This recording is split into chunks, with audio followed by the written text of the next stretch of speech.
Hi guys, magandang araw po sa inyong lahat. Ako po si Architect Peter Monar. Gusto ko lang pong i-share sa inyo guys itong project na gagawin natin. Ito po yung bungalow house renovation. I-renovate natin to guys.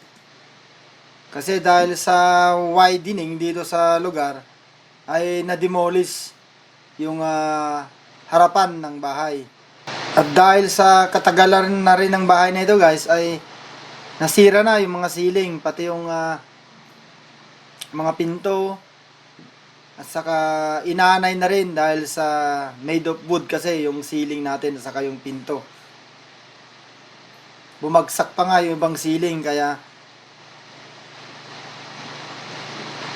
kailangan ng i-renovate ng bahay nito guys. Yan guys yung binagbag na harapan ng bahay dahil sa widening ng road, dahil yung road na naka-align sa bahay na ito guys ay provincial road na propose ng government na kailangang paluwangin yung kalsada. Medyo maluwang guys yung masasakop ng road widening.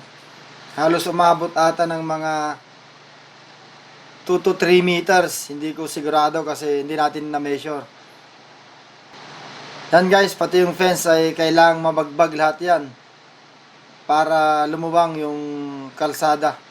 Ito guys, yung mga pina-measure natin sa mga worker. Saka ito guys, yung mga instruction na sined natin sa worker natin na kailangang gawin.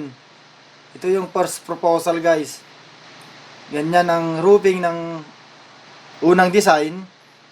Ito ay menos gastos lang. Simple design lang sana.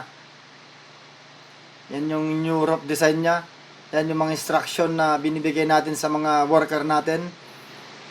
And then mga sketch na kailangan nilang sundin. Yan yung new roof design. New design ng roofing. Simple lang guys.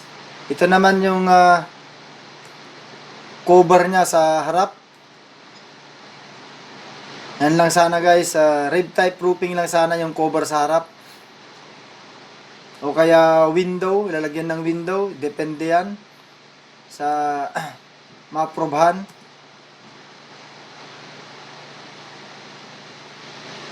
Ito guys yung lot plan. Yung may extension na yon. Yun yung lot plan mismo ng bahay na tatayuan ng renovation natin. Ito naman yung sketch plan na unang sketch plan na ginawa natin. Pero nagpropose tayo ng isa pang bedroom kasi mayroon pang space sa harap. Sa road widening pwede pang magkaroon ng space sa harap. Kaya naging ganito yung sketch natin sa roof. Mayroong yan guys yung 3D simple design natin para at least ma-visualize ng mga worker natin kung anong gagawin. Ito naman yung next proposal natin guys, magiging 2-story. At saka yan na yung foundation plan natin. And pinapakita natin guys na mayroon ding grade beam sa foundation plan natin. And then yan yung proposed construction natin guys kasi ito ay steel design. At nag-canvas na rin tayo ng mga materials guys para at least makita natin yung estimate kung magkano ang aabutin ng renovation natin guys. So ito guys yung planning na ginawa natin guys sa ating proposed project.